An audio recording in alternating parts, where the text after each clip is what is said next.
Pada kesempatan kali ini para ulama juga membahas tentang bawa'ith, yaitu motivasinya. Motivasi mewujudkan nilai-nilai muamalah secara keseluruhan atau perakad dalam kehidupan. Bawa'ithnya, motivasinya. Secara umum, yang pertama bahwa Islam motivasi di antara mewujudkan nilai Islam itu, umat Nabi Muhammad SAW ini adalah umat yang terbaik. Ini menurut penjelasan Allah Subhanahu Wa Taala di dalam Al-Quran. Jadi umat Nabi Muhammad kita ni, insya Allah adalah umat yang terbaik. Dan ini bukan dari kita, tapi ini adalah dari Allah Subhanahu wa taala.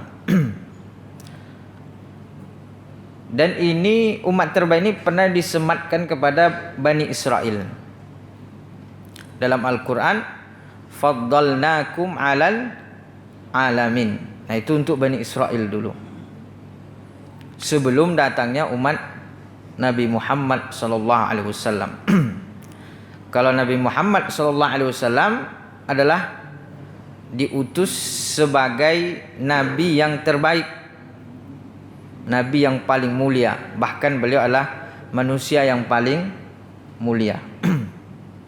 Afdalul khalq. Jadi manusia yang paling agung dan paling istimewa.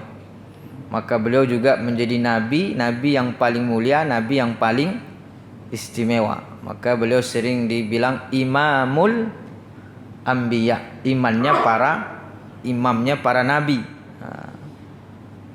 Dan beliau kan ketika Isra dan Mi'raj itu diminta untuk menjadi imam untuk para nabi. Ini menunjukkan tentang keistimewaan Nabi Muhammad sallallahu alaihi wasallam. Maka segala hal yang terkait dengan umat Nabi Muhammad pasti menjadi paling istimewa. Kitab yang paling istimewa adalah Al-Quran, karena dikirimkan kepada Nabi yang paling istimewa. Makanya kitabnya Al-Quran ini adalah kitab juga diantara yang paling istimewa. Pokoknya kalau sudah berkaitan dengan Nabi Muhammad SAW pasti menjadi istimewa. Malaikat yang paling istimewa adalah malaikat Jibril, karena menjadi pengantar wahyu bagi Nabi Muhammad sallallahu alaihi wasallam. Al-Quran menjadi istimewa. Kemudian juga malam yang paling istimewa, inna anzalnahu fi lailatul qadar, karena adalah malam turunnya wahyu kepada Nabi Muhammad sallallahu alaihi wasallam.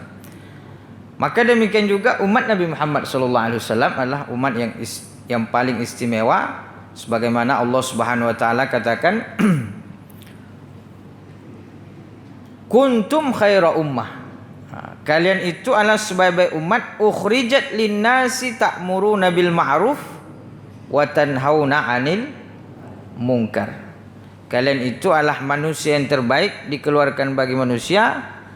Tanhauna, ta'muruna bil ma'ruf, memerintahkan kepada kebaikan dan mencegah kepada keburukan. Jadi di antara syarat umat Nabi Muhammad ini menjadi umat yang terbaik adalah ketika dia al-amru bil ma'ruf wan nahyu anil munkar. Maka demikian juga dalam muamalah ini ada nilai al-amru bil ma'ruf wan nahyu anil munkar. Jadi tujuannya itu adalah mengajak kepada kebajikan, mencegah kepada kemungkaran.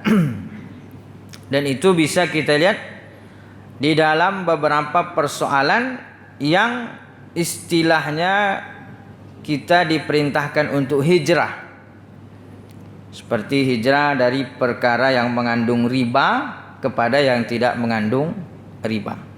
Nah, di situ kan ada amar ma'rufnya. Kenapa? Karena riba ini mengandung kezaliman. Kenapa riba diharamkan? Karena ada kezalimannya. Begitu juga dengan misalnya penipuan, kedustaan di dalam muamalah, itu juga mengandung kezaliman. Maka segala yang mengandung kezaliman itu adalah sebagai bentuk daripada kemungkaran yang berusaha dicegah oleh Islam. Maka ada al-amru bil ma'ruf wan nahyu 'anil munkar. Dan itu salah satu keistimewaan daripada umat baginda Rasulullah sallallahu alaihi wasallam. Jadi al-amru bil ma'ruf. Maka dalam muamalah ini harus ada nilai al-amru bil ma'rufnya. Apalagi pada hari ini kalau kita lihat bahwa begitu mudah di antara wasilah dakwah yaitu dalam perkara muamalah. Ini bisa menjadi wasilah dakwah. Atau bisa mengajak kepada kebaikan, mencegah kepada kemungkaran. Kita lihat misalnya pada hari ini Presiden Perancis menghina Nabi Muhammad sallallahu alaihi wasallam. Kira-kira kita sebagai umat Nabi marah apa tidak? Marah ya. Cuman kita tidak bisa berbuat apa-apa. Maka beberapa lembaga keislaman di antara cara an-nahyu anil mungkarnya atau mencegahnya itu dengan cara memboikot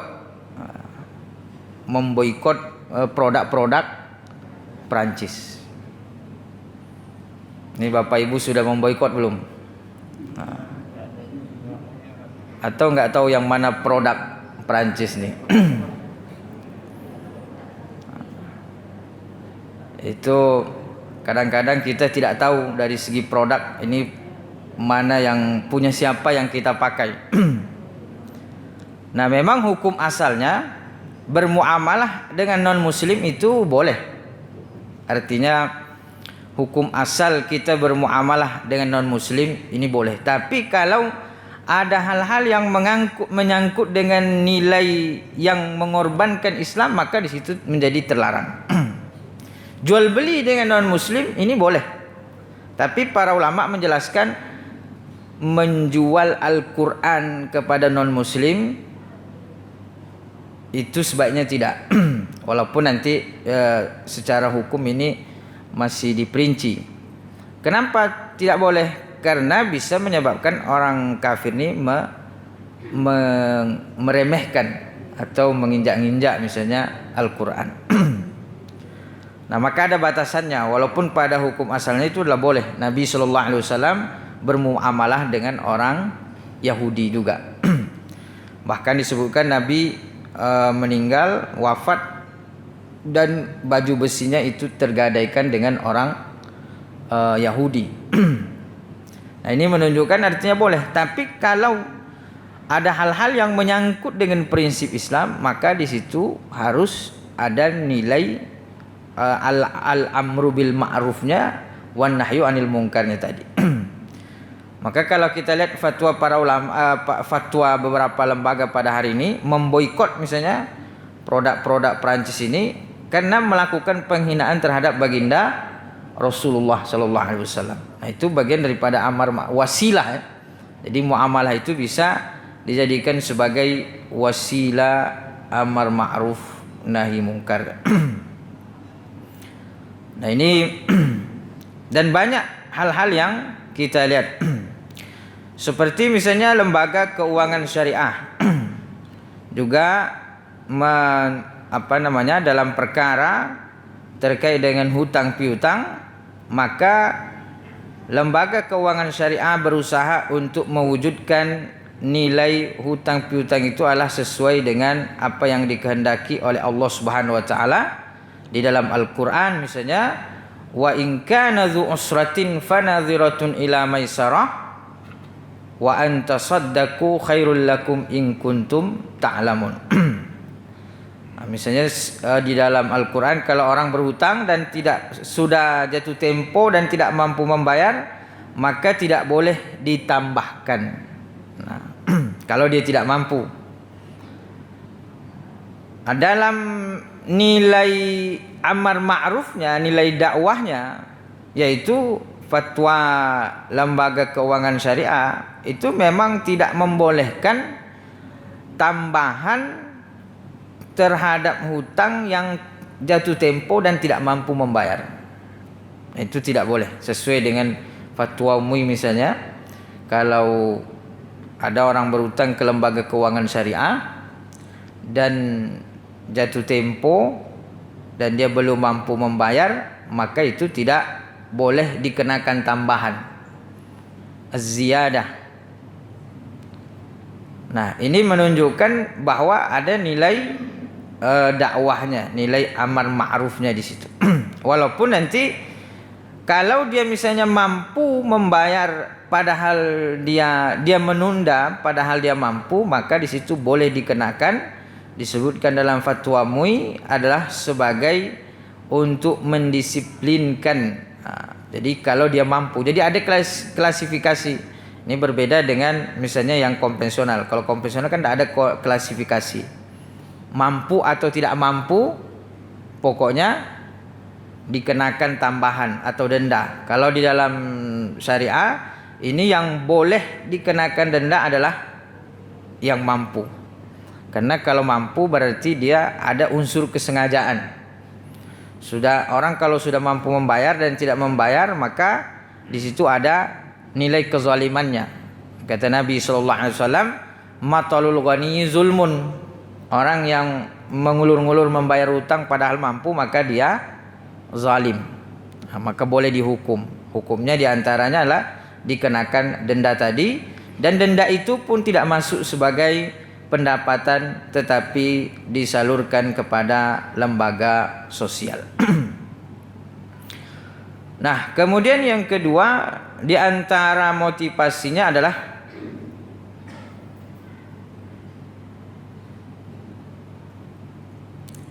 ar-rawaj al-mali.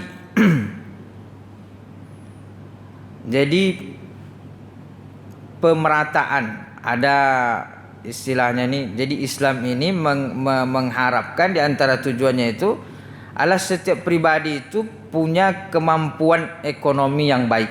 Nah, itu di antara tujuan Islam. Jadi Islam itu tidak suka kalau ada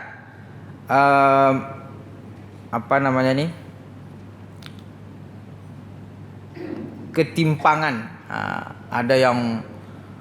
Ada yang kaya raya tapi ada yang susah sesusah-susahnya.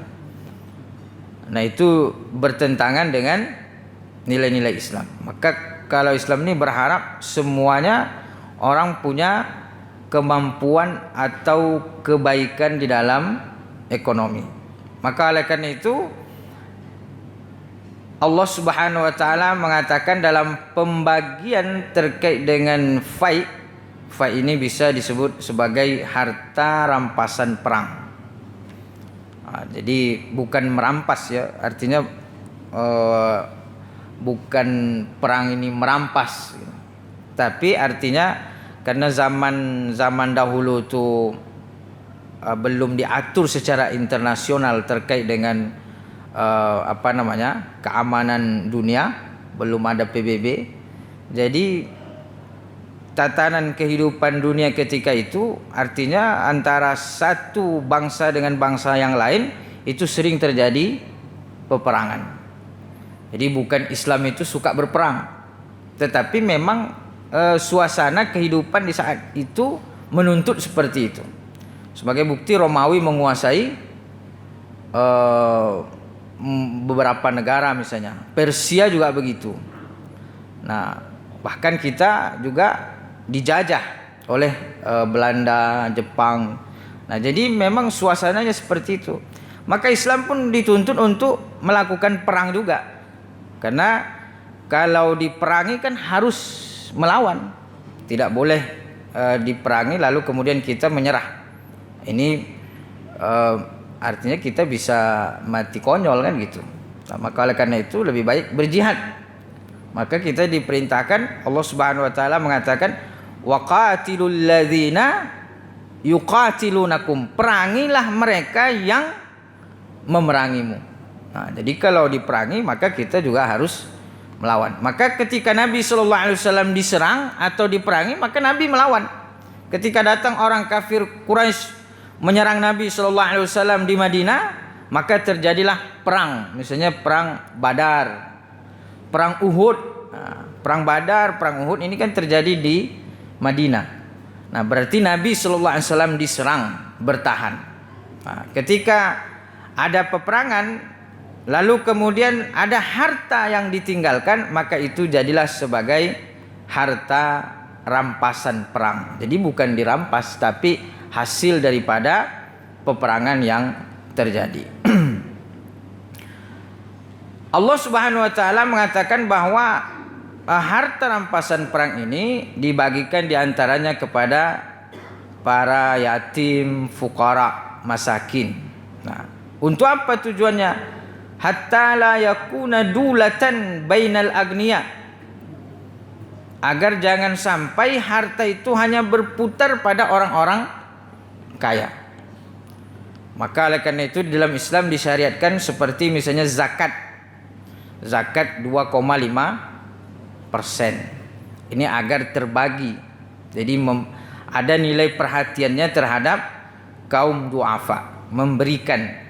Nah, jadi di situ menunjukkan tentang agar bagaimana nilai-nilai dalam muamalah ini semuanya mempunyai kemampuan yang baik di dalam bermuamalah. Dan oleh karena itu pula Islam misalnya menganjurkan untuk memperhatikan anak keturunannya. Maka Allah Subhanahu wa taala mengatakan hendaklah kalian merasa takut terhadap anak keturunan yang ditinggal. Maksudnya di sini takut mengkhawatirkan mereka dari sisi keimanannya yang pertama, kata para ulama. Jadi anak keturunan ini dikhawatirkan dari sisi keimanan. Jangan sampai anak keturunan itu kita tinggalkan dalam keadaan tidak beriman kepada Allah Subhanahu wa taala misalnya, atau ditinggalkan dalam keadaan dia lemah imannya. Maka oleh karena itu Nabi Ibrahim misalnya, Nabi Yakub memastikan anak keturunannya dalam ketauhidan yang benar ketika ditinggal oleh beliau. Apa Nabi Ibrahim sampaikan? Wa wassa biha Ibrahimu banihi wa Yaqubu ya baniya innallaha astafa lakumud dina fala tamutunna illa wa antum muslimun. Jangan sampai meninggal kecuali dalam keadaan muslim. Begitu juga dengan Nabi Yakub alaihissalam. Am kuntum syuhada'a idh hadara Ya'qubal mautu idh qala li banihi ma ta'buduna min ba'di. Idh qala li banihi ma ta'buduna min ba'di. Ingatlah ketika Nabi Yakub berkata kepada anak-anaknya, ma ta'buduna min ba'di, apa yang kalian sembah setelahku?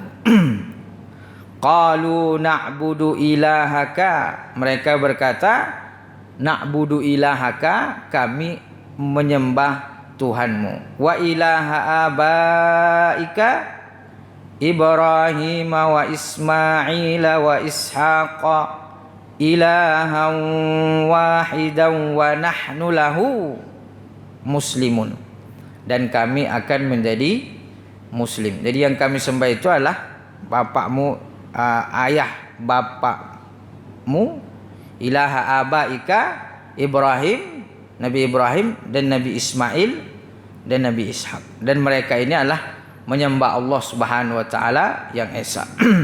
Allah Subhanahu wa taala memberikan jaminan, maka na Ibrahimu Yahudiyya wala Nasraniyya walakin kana Hanifan Muslima wa ma kana minal musyrikin. Nah, jadi mereka ini adalah keluarga yang beriman. Jadi kalau kita lihat para nabi-nabi yang diutus ke Bani Israel ini adalah mereka yang mentauhidkan Allah Subhanahu wa taala. Karena memang itu tujuan daripada para nabi diutus. Tapi yang menyimpang itu adalah umatnya. Sudah diselamatkan, menyimpang lagi. Seperti umat Nabi Musa alaihissalam. Ini sudah diselamatkan, menyimpang lagi. Sudah diselamatkan, menyimpang lagi. Nah, itulah kondisi Bani Israel. Nah, jadi Islam ini menghendaki agar nilai-nilai persamaan di dalam bermuamalah itu terwujud. Kemudian yang ketiga adalah ar-rahah. Ar-rahatun nafsi. Jadi ada penerimaan atau semacam ketenangan dalam an-nafs, dalam jiwa. Karena tujuan daripada muamalah ini kan adalah bagaimana menjadikan nilai atau muamalah kita itu bernilai ibadah di sisi Allah Subhanahu wa taala. Jadi kita dituntut untuk beribadah tidak hanya di dalam salat kita. Kalau salat jelas ya ibadah. Walaupun nanti tergantung kepada niatnya. Karena ada juga salat yang disebutkan Allah Subhanahu wa taala adalah salat yang merugi. Fawailul lil musallin. Celaka bagi orang-orang yang salat. Tapi ini ayat ini tidak boleh berhenti di situ. Celaka bagi orang yang salat. Karena kalau berhenti di situ maka nanti bisa dipahami salah. Harus disambung. Maka sebaiknya kalau kita baca itu jangan berhenti fawailul lil musallin. Celaka bagi orang-orang yang salat. Kalau berhenti di situ nanti dengar oleh orang, celaka orang yang salat. Maka ayat ini tidak boleh separuh-separuh, harus disambung. Itu diantara tujuan belajar tentang tempat berhenti, tempat melanjutkan. Nah, kata para ulama bahwa fawailul lil musallin ini sebaiknya jangan dibaca itu saja, tapi disambung. Fawailul musallin alladzina hum an salatihim sahun. Nah, tapi pada intinya bahwa di dalam kita salat itu pada zahirnya adalah ibadah. Tinggal lagi pada batinnya. Kalau batinnya innamal a'malu binniyat. Setiap amalan itu tergantung pada niatnya.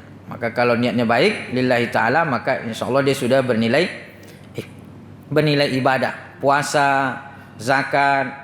Nah, bagaimana dengan muamalah? Muamalah juga demikian, bahwa kita dituntut dalam muamalah ini adalah bernilai ibadah di sisi Allah Subhanahu wa taala. Bagaimana dia di dalam muamalah pun kita ada nilai ibadahnya.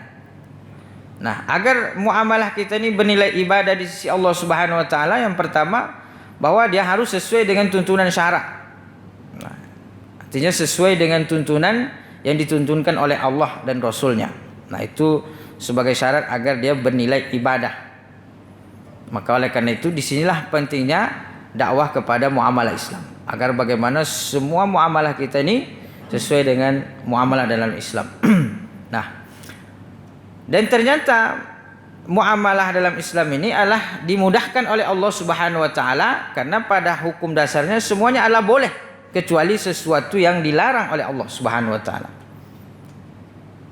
Maka ketika kita berusaha untuk mengikuti apa yang sudah digariskan oleh para ulama dalam muamalah ini, maka di situ nanti akan melahirkan tuma'ninah. Ada rasa ketenangan, kepastian akadnya misalnya dalam kehidupan kita sekarang ini kan ada banyak fasilitas kita bermuamalah. Hampir tiap hari kita menerima SMS, ada menyediakan mencairkan mudah dana cair mudah, dihutangkan. Ini setiap hari masuk ke SMS, hampir tiap hari. Saya pun tidak tahu juga apakah ini sama dengan Bapak Ibu atau tidak gitu. Atau karena saya sering mendakwahkan muamalah Islam ini jadi dicoba gitu.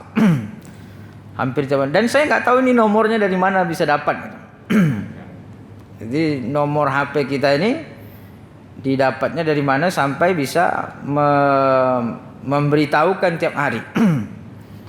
Nah, artinya banyak fasilitas yang memberikan kemudahan dalam bermuamalah. Itu banyak. Nah, itu sebenarnya satu kesyukuran. Cuman yang kedua, bahwa apakah ini senilai atau sejalan dengan nilai Islam? Maka dalam leasing misalnya, dalam kredit sebagaimana telah sering kita sebutkan bahwa kadang-kadang tidak jelas apakah kita sebagai nasabah ini meminjam uang atau membeli barang. Kalau kita kredit dari lembaga keuangan misalnya, nah itu kan pertanyaannya, apakah kita meminjam uang atau membeli barang. Kalau misalnya meminjam uang, kredit ini kita meminjam uang, lalu kemudian kita meminjamnya 10 juta dan membayarnya 12 juta, ini uang dengan uang, berarti dia adalah riba, menjadi haram.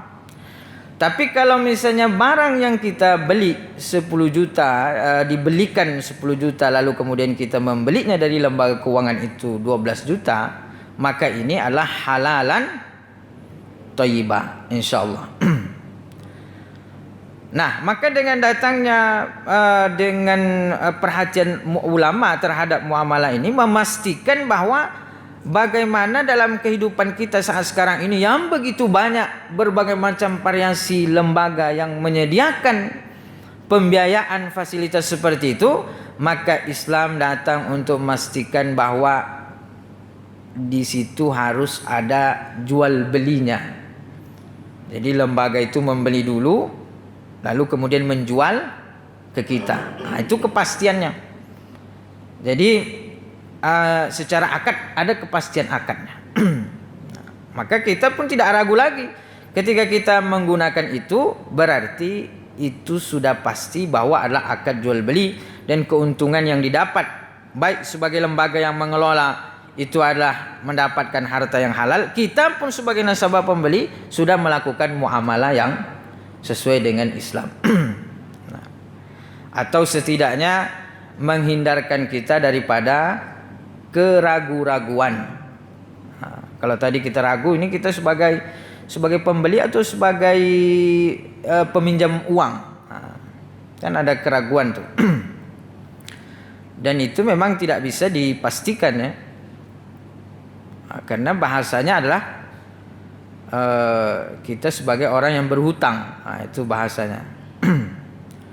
Maka dengan datangnya Islam, dengan muamalah, dengan memasukkan nilai Islam di situ, memastikan bahwa yang terjadi adalah jual beli.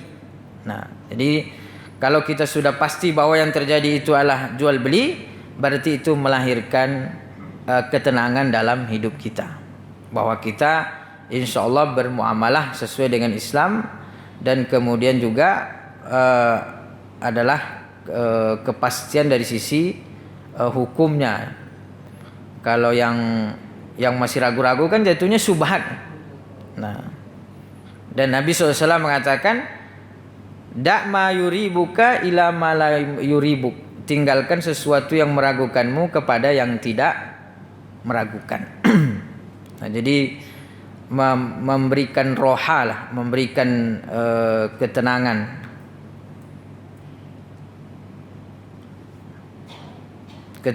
di dalam kita bermuamalah. Kalau ibadah kita dituntut tenang, dan ibadah ini dituntut kita khusyuk, maka juga dalam bermuamalah seperti itu ada ketenangan di dalam kita bermuamalah, karena kita menjadikan Islam sebagai tuntunan di dalam bermuamalah tersebut.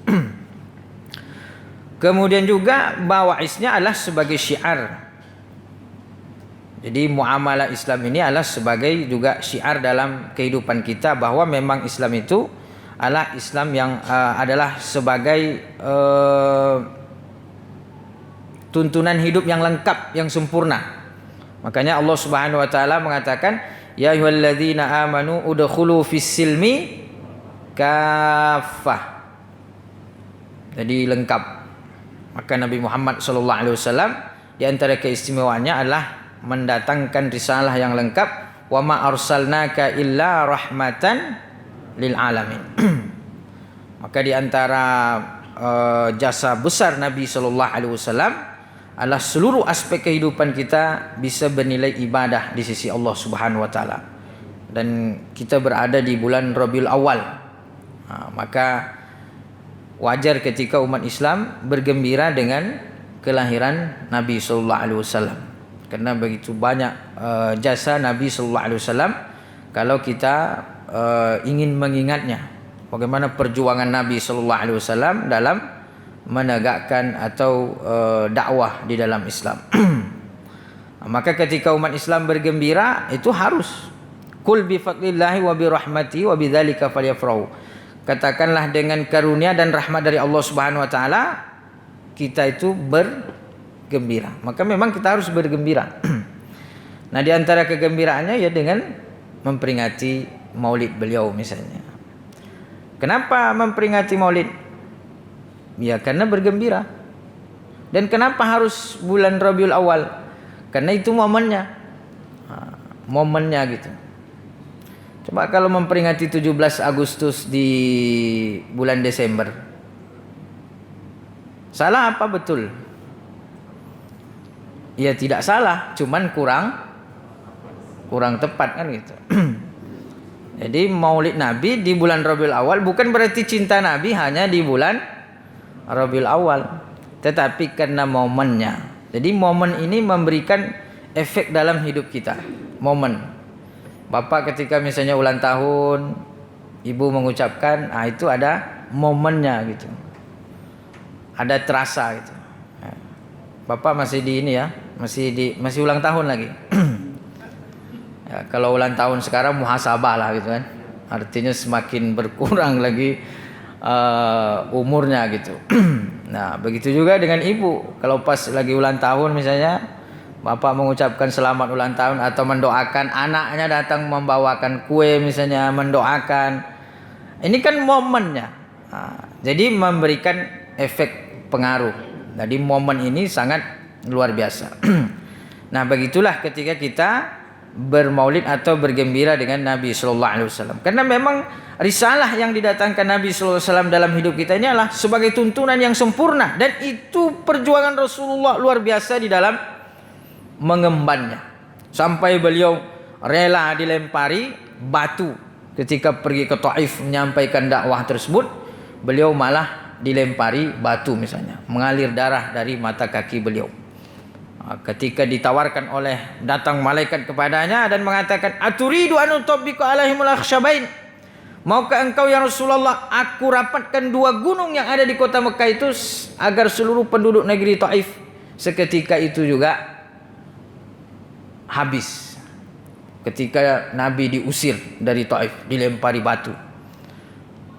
Dan Nabi mengadu kepada Allah dalam doanya, Allahumma inni ashku ilaika dha'fa quwwati, ya Allah kepadamu aku mengadukan perkara kelemahanku. Tiba-tiba malaikat pun ibo juga melihatnya. Maka terharu sampai malaikatnya. Maka malaikat itu datang, malaikat gunung menawarkan kepada Nabi sallallahu alaihi wasallam dalam keadaan terzalimi. Kalau kita ditawarkan bantuan saat ada yang menzalimi, kira-kira jawaban kita apa kira-kira? Misalnya sekarang ini Nabi kita sedang dihinakan. Kalau ada yang menawarkan bantuan, Nabi sallallahu alaihi wasallam itu kalau kita mungkin menjawabnya jangan ya. Maksudnya jangan lambat-lambat. Segerakan. Nabi sallallahu alaihi wasallam menjawabnya dengan Allahumma ighfir li qaumi fa innahum la ya'lamun. Ya Allah ampunilah kaumku, sungguh mereka belum mengerti, belum paham. Jadi Nabi menolak secara pelan-pelan tawaran malaikat. Ini malaikat. Kita tahu kalau malaikat sekali hentakan itu selesai, apalagi gunung yang diangkat. Tapi Nabi SAW lebih memilih mendoakan. Dan terbukti doa Nabi SAW adalah doa yang makbul, doa yang mustajab. Maka sampai hari ini negeri Taif menjadi negeri yang berkah.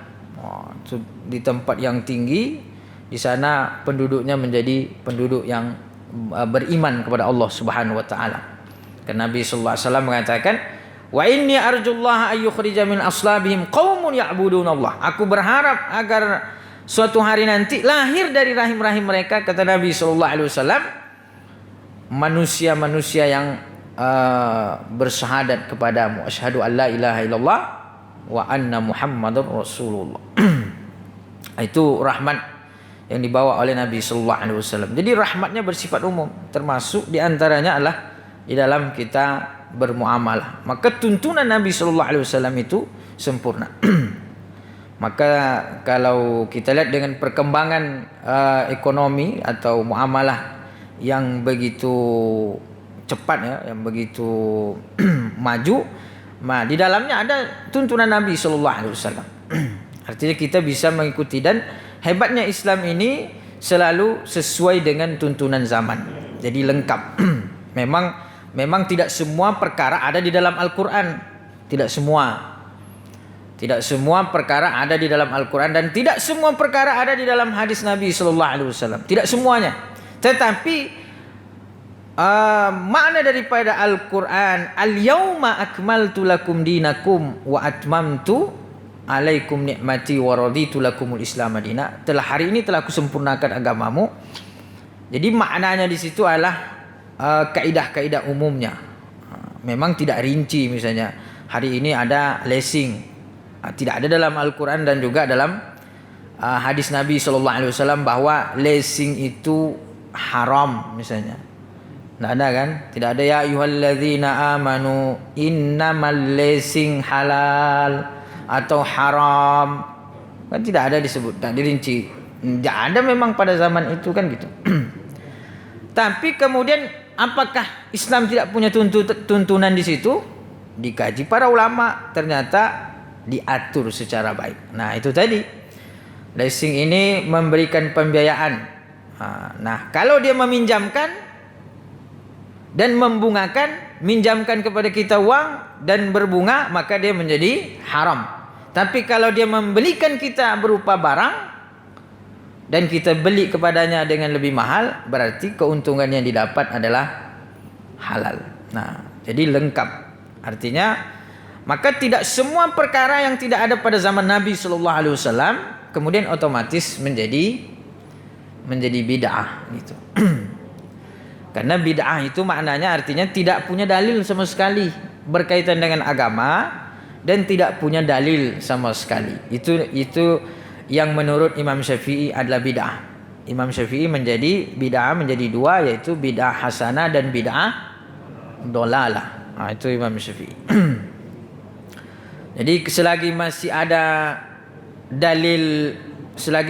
dalil umumnya, itu menurut mayoritas ulama tidak sebagai dalil, tidak sebagai bid'ah. Jadi masih ada dalil umumnya. Ini dalam ibadah. Nah, jadi berharap dengan hadirnya munculnya lembaga-lembaga keuangan syariah ini memberikan ketenangan di dalam bermuamalah, karena terwujud nilai-nilai Islam dalam hidupnya, dalam muamalah, sehingga ibadahnya hubungannya dengan Allah Subhanahu wa taala bernilai ibadah. Hubungannya juga dengan sesama manusia, apa yang dia dapatkan, apa yang dia berikan dalam bisnisnya, dalam jual belinya, dalam sewa menyewanya, insya Allah juga adalah bernilai ibadah di sisi Allah Subhanahu wa taala. Jadi ada semacam ketenangan lah di dalam kita bermuamalah. Maka memang ketika ada label-label halal itu, insya Allah memberikan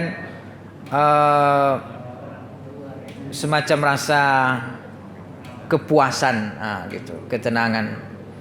Kalau kita beli produk yang misalnya kita tidak tahu komposisinya, kan gitu, kan perlu tuh label halal. Itu artinya muamalah dalam Islam tuh label halal. Ini yang kita tidak tahu komposisinya. Tapi kalau yang sudah tahu komposisinya, tidak perlu label halal. Ubi yang kita cabut dari kebun kita, itu tidak perlu label halal.